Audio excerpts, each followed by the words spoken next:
नमस्कार, स्वागत है आप सभी का डीडी न्यूज़ के इस खास बुलेटिन एक्सप्रेस 100 में, जहां हम आपके लिए लेकर आते हैं राजनीति, मनोरंजन, देश, दुनिया, खेल और व्यापार जगत की सभी बड़ी खबरों को एक्सप्रेस यानी फटाफट अंदाज में।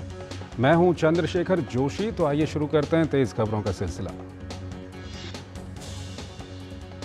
लोकसभा चुनाव के पहले चरण में 17 राज्यों और 4 केंद्र शासित प्रदेशों की 102 सीटों पर शुक्रवार को वोट डाले जाएंगे। इस चरण में कई केंद्रीय मंत्री और पूर्व मुख्यमंत्रियों के अलावा विभिन्न दलों के दिग्गज भी अपनी किस्मत आजमा रहे हैं। पहले चरण में 16 करोड़ 63 लाख से अधिक मतदाता अपने मताधिकार का इस्तेमाल करेंगे। इनमें 8.4 करोड़ पुरुष और 8.23 करोड़ महिला मतदाता शामिल हैं। इसमें 35.67 लाख पहली बार वोट देने वाले मतदाता शामिल हैं।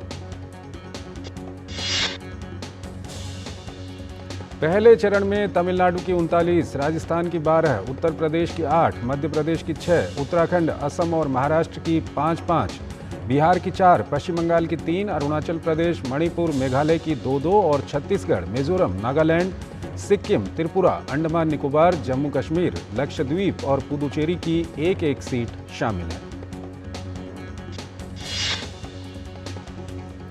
पहले चरण में नागपुर से केंद्रीय मंत्री नितिन गडकरी, अलवर से भूपेंद्र यादव, अरुणाचल पश्चिम सीट से किरण रिजिजू के अलावा डिब्रूगढ़ से असम के पूर्व मुख्यमंत्री सर्बानंद सोनोवाल, त्रिपुरा पश्चिम से बिप्लब कुमार देव अपनी किस्मत आजमा रहे हैं। लोकसभा चुनाव के पहले चरण की 102 सीटों पर 19 अप्रैल को होने वाले मतदान की तैयारियां पूरी हो चुकी हैं। निष्पक्ष और शांतिपूर्ण मतदान संपन्न कराने के लिए चुनाव आयोग ने पुख्ता बंदोबस्त किए हैं। मतदान केंद्रों की निगरानी के लिए सीसीटीवी कैमरे भी लगाए गए हैं। उत्तराखंड की सभी सीटों पर मतदान के लिए भी चुनाव आयोग ने पुख्ता बंदोबस्त किए हैं। लोकतंत्र के उत्सव में हिस्सेदारी को लेकर मतदान कर्मियों में भी गजब का उत्साह देखा जा रहा है। राजस्थान की 12, उत्तर प्रदेश की 8 और मध्य प्रदेश की 6 सीटों पर मतदान के लिए तैयारियां पूरी कर ली गई हैं। निष्पक्ष और शांतिपूर्ण मतदान के लिए प्रशासन पूरी तरह प्रतिबद्ध है। बिहार की 4 सीटों पर भी मतदान के लिए सभी तैयारियां पूरी कर ली गई हैं। नक्सल प्रभावित क्षेत्रों पर खास नजर रखने के लिए चौकसी बरती जा रही है। गया जिले के चकरबंधा पहाड़ी पर स्थित सभी बूथों पर हेलीकॉप्टर के माध्यम से पूर्ण सुरक्षा व्यवस्था के साथ मतदान कर्मियों को पहुंचाया गया है। महाराष्ट्र में भी नागपुर समेत 5 सीटों पर पहले चरण के मतदान को लेकर चुनाव आयोग मुस्तैद है। नक्सल पीड़ित गढ़चिरौली सीट पर सुरक्षा कड़ी कर दी गई है। इलाके में ड्रोन से भी निगरानी रखी जा रही है। पश्चिम बंगाल की 3 और असम की 5 सीटों समेत पूर्वोत्तर राज्यों में भी पहले चरण के मतदान के बड़े पैमाने पर तैयारियां की गई हैं। मणिपुर और मेघालय में भी चुनाव आयोग स्वतंत्र और निष्पक्ष चुनाव कराने के लिए पूरी सतर्कता बरत रहा है। अरुणाचल प्रदेश में सफलतापूर्वक मतदान संपन्न कराने के लिए मतदान कर्मी भी कोई कसर नहीं छोड़ रहे। मतदान कर्मी दुर्गम पहाड़ी रास्ते को पार करते हुए मतदान केंद्रों तक पहुंच रहे हैं। जम्मू कश्मीर में उधमपुर डोडा लोकसभा सीट पर भी पहले चरण में वोटिंग की तैयारियां पूरी हो चुकी हैं। इसके लिए दूर दराज के इलाकों में 529 मतदान दल भेजे गए हैं। यहां भी मतदान कर्मियों में खासा उत्साह देखा जा रहा है। लोकसभा चुनाव से पहले राष्ट्रपति द्रौपदी मुर्मू ने मतदाताओं, खासकर पहली बार के वोटर्स को लोकतंत्र के महापर्व में हिस्सा लेने का संदेश दिया। भारत के मुख्य चुनाव आयुक्त राजीव कुमार ने पहले चरण की वोटिंग से पहले वोटरों से मतदान में बढ़ चढ़कर हिस्सा लेने की अपील की है। गुजरात के गांधीनगर से उम्मीदवार भाजपा के वरिष्ठ नेता अमित शाह ने अपने चुनाव अभियान की शुरुआत कर दी है। अमित शाह ने गांधीनगर में विशाल रोड शो किया। भारतीय जनता पार्टी के राष्ट्रीय अध्यक्ष जेपी नड्डा ने असम के कोकराझार में एक जनसभा को संबोधित किया। उन्होंने पूर्व की कांग्रेस सरकार पर निशाना साधते हुए कहा कि कांग्रेस ने पूर्वोत्तर को अलग थलग रखा। भाजपा अध्यक्ष जेपी नड्डा ने कोकराझार में रैली को संबोधित करते हुए मोदी सरकार की उपलब्धियां गिनाई।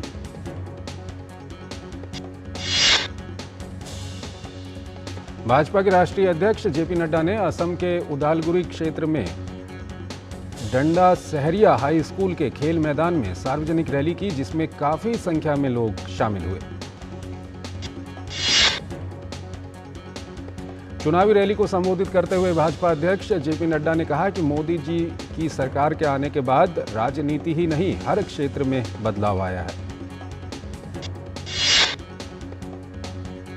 केरल के कोट्टायम में एक जनसभा को संबोधित करते हुए भारतीय जनता पार्टी के वरिष्ठ नेता राजनाथ सिंह ने कांग्रेस पर जमकर निशाना साधा। उन्होंने कहा कि भाजपा 5 साल में गगनयान लॉन्च करने जा रही है। कांग्रेस अध्यक्ष राहुल गांधी ने केरल के कुन्नूर में चुनावी जनसभा की। इस मौके पर उन्होंने भाजपा पर हमला बोलते हुए कहा कि बीजेपी भारत की जनता पर एक राष्ट्र, एक इतिहास और एक भाषा को थोपना चाहती है। कांग्रेस ने केरल में अपना चुनाव प्रचार तेज कर दिया है। तेलंगाना के मुख्यमंत्री रेवंत रेड्डी ने कांग्रेस प्रत्याशी अदूर प्रकाश के समर्थन में अटिंगल सीट में एक रोड शो किया। बिहार के जमुई में राजद नेता तेजस्वी यादव की चुनावी सभा में राजद कार्यकर्ताओं द्वारा लोक जनशक्ति पार्टी रामविलास के प्रमुख चिराग पासवान और उनके परिवार को अपशब्द कहे जाने का एक वीडियो तेजी से वायरल हो रहा है। वीडियो के आने के बाद चिराग पासवान ने कहा कि ये तेजस्वी यादव दुखी हैं। इस बार बिहार का दलित समाज चुनाव में अपने मताधिकार का प्रयोग करके तेजस्वी का जवाब देगा। तेजस्वी यादव ने इस मामले में सफाई देते हुए कहा है कि हम अपना भाषण दे रहे थे, अब जनता में कौन क्या बोलता है मंच पर नहीं सुनाई देता। भाजपा ने इस घटना को लेकर आरजेडी को आड़े हाथों लिया है। बिहार के उप मुख्यमंत्री सम्राट चौधरी ने कहा कि दलितों के मसीहा रामविलास पासवान की पत्नी पर आपत्तिजनक टिप्पणी अशोभनीय है और उन्होंने इस पर कार्रवाई का भरोसा दिलाया है। जमुई में तेजस्वी यादव की सभा के दौरान चिराग पासवान की मां को गाली देने का मामला चुनाव आयोग तक पहुंच गया है। गुरुवार को इस घटना को लेकर पटना में एनडीए नेता चुनाव आयोग के ऑफिस पहुंचे। एनडीए की महिला नेत्रियों ने भाजपा की प्रदेश प्रवक्ता उषा विद्यार्थी के नेतृत्व में बिहार निर्वाचन विभाग पहुंचकर तेजस्वी यादव और उनके समर्थकों के खिलाफ एफआईआर करने की मांग की है। लोकसभा चुनाव के पहले चरण के अंतर्गत शुक्रवार को नागपुर में मतदान होगा। इसके मद्देनजर नागपुर जिला अधिकारी विपिन इटनकर ने कम से कम 75% मतदान सुनिश्चित करने का लक्ष्य रखा है। लोकसभा चुनाव 2024 के मद्देनजर भारतीय जनता पार्टी ने अपने उम्मीदवारों की 13वीं सूची जारी कर दी है। भाजपा के केंद्रीय चुनाव समिति ने महाराष्ट्र के रत्नागिरी सिंधुदुर्ग लोकसभा क्षेत्र से पार्टी के वरिष्ठ नेता नारायण राणे को अपना उम्मीदवार बनाया है।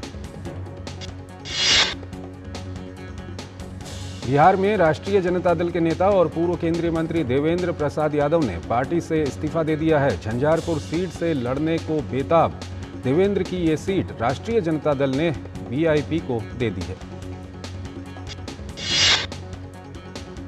राष्ट्रवादी कांग्रेस पार्टी शरद पवार गुट की उम्मीदवार और बारामती सीट से मौजूदा सांसद सुप्रिया सुले ने अपना नामांकन पत्र दाखिल कर दिया है। महाराष्ट्र के उप मुख्यमंत्री अजित पवार की पत्नी सुनेत्रा पवार ने एनसीपी उम्मीदवार के तौर पर बारामती से पर्चा दाखिल किया है। ये सीट शरद पवार के गढ़ के रूप में जानी जाती है। इस बार सुनेत्रा पवार का सामना शरद पवार की बेटी सुप्रिया सुले से होगा। अभिनेता और भाजपा नेता मिथुन चक्रवर्ती ने दार्जिलिंग संसदीय क्षेत्र से भाजपा उम्मीदवार राजू विस्ता के समर्थन में रोड शो किया। जम्मू कश्मीर में पीडीपी अध्यक्ष महबूबा मुफ्ती ने लोकसभा के लिए अनंतनाग राजौरी से नामांकन दाखिल किया। अनंतनाग में जम्मू कश्मीर नेशनल कॉन्फ्रेंस के उम्मीदवार मियां अल्ताफ ने उमर अब्दुल्ला की उपस्थिति में अपना नामांकन दाखिल किया। पश्चिम बंगाल की मुख्यमंत्री ममता बनर्जी ने उत्तर दिनाजपुर के रायगंज में एक चुनावी सभा को संबोधित किया। इस दौरान उन्होंने भाजपा पर जमकर निशाना साधा। प्रवर्तन निदेशालय ने बिटकॉइन धोखाधड़ी मामले में शिल्पा शेट्टी और उनके पति राज कुंद्रा की 97.79 करोड़ रुपए की संपत्ति अटैच की है। ईडी ने ये कार्रवाई 6600 करोड़ रुपए के बिटकॉइन फ्रॉड मामले में की है, जिसमें सिम्पी भारद्वाज, नितिन गौड़ और निखिल महाजन को गिरफ्तार किया गया था। जम्मू कश्मीर के अनंतनाग में आतंकी द्वारा बिहार के प्रवासी मजदूर की गोली मारकर हत्या को भारतीय जनता पार्टी के नेता रविशंकर प्रसाद ने बेहद दुर्भाग्यपूर्ण बताया। पश्चिम बंगाल के मुर्शिदाबाद में बुधवार को रामनवमी की शोभा यात्रा के दौरान झड़प हुई। मुर्शिदाबाद के शक्तिपुर इलाके में शोभा यात्रा पर पथराव किया गया, जिसमें कम से कम 20 लोग घायल हुए हैं। मुर्शिदाबाद के शक्तिपुर में ही बुधवार शाम को शोभा यात्रा के दौरान विस्फोट हुआ, जिसमें एक महिला घायल हो गई। पश्चिम बंगाल प्रदेश भाजपा अध्यक्ष सुकांत मजूमदार ने इस घटना पर ममता बनर्जी सरकार पर निशाना साधा है। बीजेपी ने इस घटना पर मुख्यमंत्री ममता बनर्जी की सरकार को घेरा है। शहजाद पूनावाला ने बंगाल में शोभा यात्रा के दौरान हुए पथराव पर ममता बनर्जी सरकार पर निशाना साधा है। पूनावाला ने मुख्यमंत्री ममता बनर्जी से सवाल पूछा है कि क्या हिंदू हिंसा का शिकार हुए बिना रामनवमी का जुलूस भी नहीं निकाल सकते। रामनवमी जुलूस के दौरान मुर्शिदाबाद में हुई पत्थरबाजी की घटना पर मध्य प्रदेश के पूर्व मुख्यमंत्री शिवराज सिंह चौहान ने कहा कि यह बेहद दुर्भाग्यपूर्ण घटना है और इसे वोट बैंक की राजनीति बताया। छत्तीसगढ़ के कैबिनेट मंत्री केदार कश्यप ने नारायणपुर जिले में बीजेपी नेता की नक्सलियों ने हत्या पर शोक जताया है। उत्तर प्रदेश के एटा जिले में एक भीषण सड़क हादसे में 2 बच्चों सहित 4 लोगों की मौत हो गई।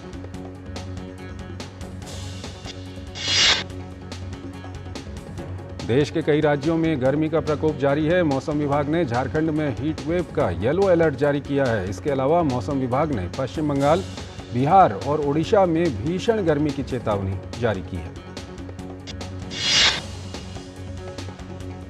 दिल्ली में आप पार्टी के मेयर उम्मीदवार महेश कुमार खिच्ची और डिप्यूटी मेयर उम्मीदवार रविंदर भारद्वाज ने दिल्ली के मंत्री सौरभ भारद्वाज और आतिशी की मौजूदगी में अपना नामांकन दाखिल किया। ईरान द्वारा कब्जे में लिए गए इजराइल के जहाज पर सवार 17 भारतीयों में शामिल केरल की एंटेमा जोसेफ सुरक्षित भारत लौट आई है। एक छोटा सा ब्रेक लेते हैं यहाँ पर।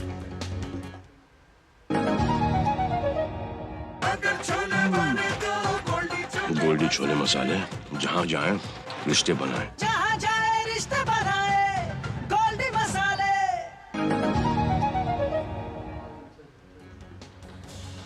स्वागत है आपका ब्रेक के बाद और आइए अब खबरों के सिलसिले को और आगे बढ़ाते हैं। संयुक्त राष्ट्र में भारत की स्थायी प्रतिनिधि रुचिरा कंबोज ने संयुक्त राष्ट्र महासभा को संबोधित करते हुए भारत की परिवहन व्यवस्था और हर क्षेत्र में बढ़ रहे एफडीआई के बारे में विस्तार से जिक्र किया। रक्षा अनुसंधान एवं विकास संगठन ने ओडिशा के चांदीपुर तट पर एकीकृत परीक्षण रेंज से स्वदेशी प्रौद्योगिकी क्रूज मिसाइल का सफल परीक्षण किया है। प्रवर्तन निदेशालय ने दिल्ली के मुख्यमंत्री अरविंद केजरीवाल पर आरोप लगाया है कि वो जेल में रहते हुए घर से बना खाना, आलू पूरी, आम और मिठाई खा रहे हैं ताकि उनका शुगर लेवल बढ़ा रहे और मेडिकल आधार पर उन्हें जमानत मिल जाए। ईडी ने यह आरोप अरविंद केजरीवाल की उस याचिका के जवाब में दिया जिसमें उन्होंने जेल में रहते हुए अपने शुगर लेवल के नियमित जांच की मांग की थी। आबकारी नीति मामले में आम आदमी पार्टी के नेता मनीष सिसोदिया की न्यायिक हिरासत 26 अप्रैल तक बढ़ा दी गई है। भारतीय कुश्ती महासंघ के पूर्व अध्यक्ष ब्रिजभूषण शरण सिंह यौन उत्पीड़न मामले में दिल्ली के राउज एवेन्यू कोर्ट में पेश हुए। सुप्रीम कोर्ट ने चुनाव के दौरान इलेक्ट्रॉनिक वोटिंग मशीन ईवीएम के जरिए डाले गए वोटों के साथ voter verifiable paper, audit trail, VVPAT पर्चियों का मिलान करने के निर्देश देने की मांग वाली याचिकाओं पर अपना फैसला सुरक्षित रख लिया। रुपया 6 पैसे की बढ़त के साथ अमेरिकी डॉलर के मुकाबले 83.55 पर पहुंच गया। भारतीय शेयर बाजार में आज उठा पटक का दौर देखने को मिला। सेंसेक्स 455 अंक गिरकर 72,489 पर बंद हुआ। निफ्टी 152 अंक की गिरावट के बाद 21,996 के स्तर पर बंद हुआ है। मांग में कमी के कारण लगातार 8 तिमाही तक गिरावट के बाद इस साल की पहली तिमाही में दुनिया भर में पीसी के आयात निर्यात में पिछले साल के मुकाबले लगभग 3% की वृद्धि हुई है। रियलमी अपने अपकमिंग स्मार्टफोन रियलमी 65 5G के साथ भारतीय बाजार में अच्छी खासी बढ़त बनाने जा रही है। दुनिया का सबसे बड़ा क्रिप्टो करेंसी एक्सचेंज बिनेंस, जिसे भारत में बैन कर दिया गया था, अब वापसी करने को तैयार है। साउथ इंडियन बैंक ने अपने डीलर वित्त कार्यक्रम के तहत डीलरों को वित्त पोषण के लिए वाणिज्यिक वाहन बनाने वाली कंपनी अशोक लीलैंड लिमिटेड के साथ साझेदारी की है। HDFC लाइफ इंश्योरेंस का शुद्ध लाभ मार्च 2024 के समाप्त बीते वित्त वर्ष की चौथी तिमाही में 14.7% बढ़कर 412 करोड़ रुपए रहा। भारत का तेल खली निर्यात बीते वित्त वर्ष 2023-24 में बढ़कर 48.86 लाख टन रहा है।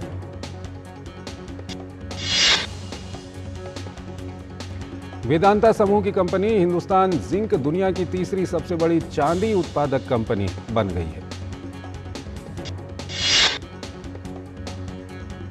रूस ने यूक्रेन के निप्रोपेट्रोस क्षेत्र में मिसाइलें बरसाईं, जिसमें 2 लोग घायल हो गए हैं।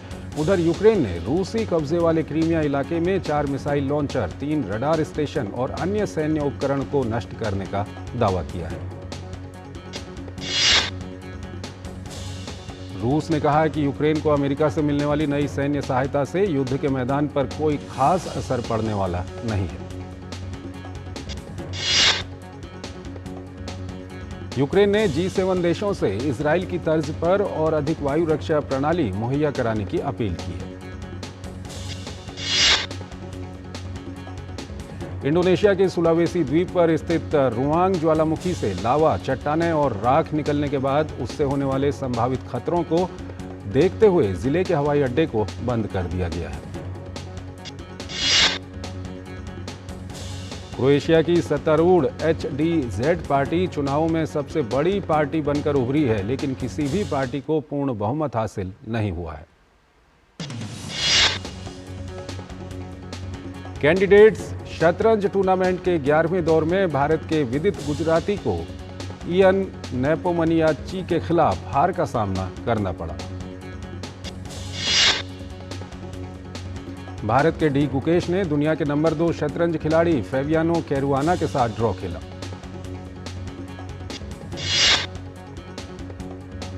भारत के आर प्रज्ञानानंदा को 11वें दौर में हार का सामना करना पड़ा।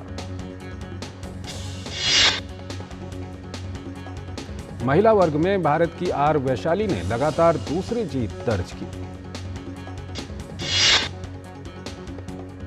भारत की कोनेरू हम्पी ने भी जीत दर्ज करने में कामयाबी पाई। न्यूजीलैंड के डेवोन कॉनवे चोट के चलते इंडियन प्रीमियर लीग 2024 से बाहर हो गए। बार्सिलोना ओपन में 12 बार के चैंपियन राफेल नडाल को एलेक्स डी मिनोर के खिलाफ हार का सामना करना पड़ा। ब्रिटेन की एमा राडुकानु ने स्टटगार्ड ओपन में जीत के साथ शुरुआत की। चैंपियंस लीग क्वार्टर फाइनल के दूसरे लेग में रियल मैड्रिड ने पेनल्टी शूटआउट में मैनचेस्टर सिटी को मात दी।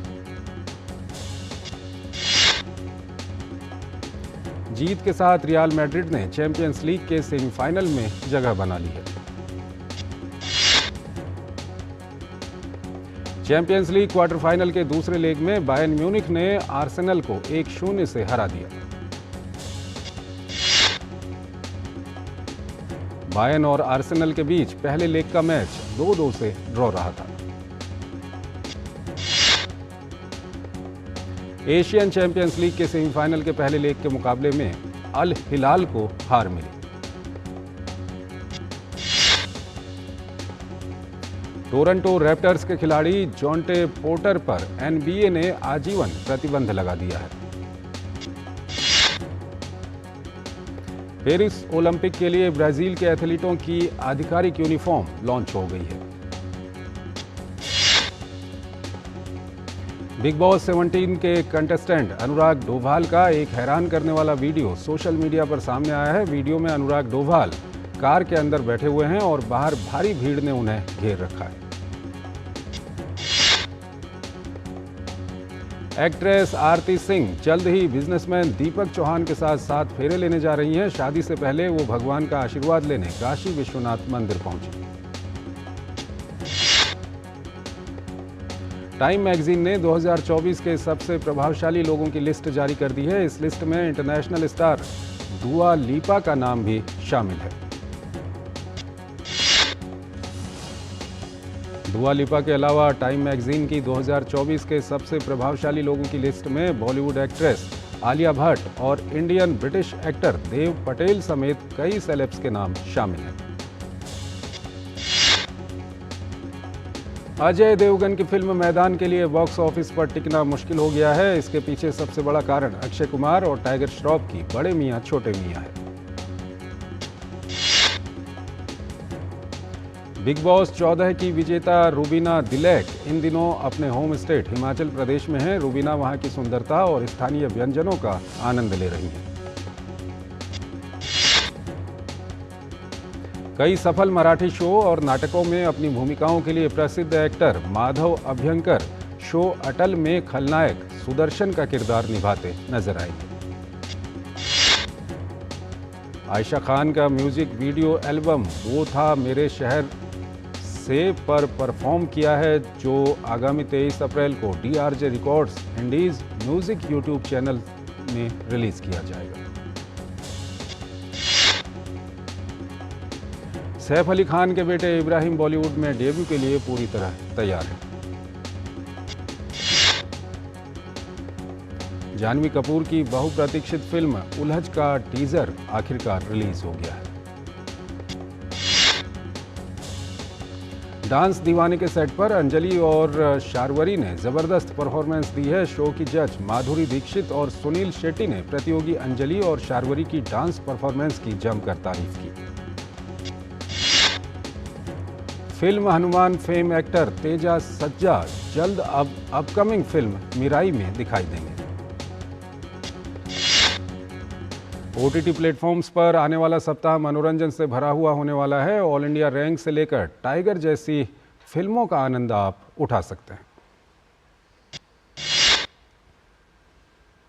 तो एक्सप्रेस न्यूज में फिलहाल इतना ही। आप हमारी पूरी टीम को इजाजत दीजिए। नमस्कार।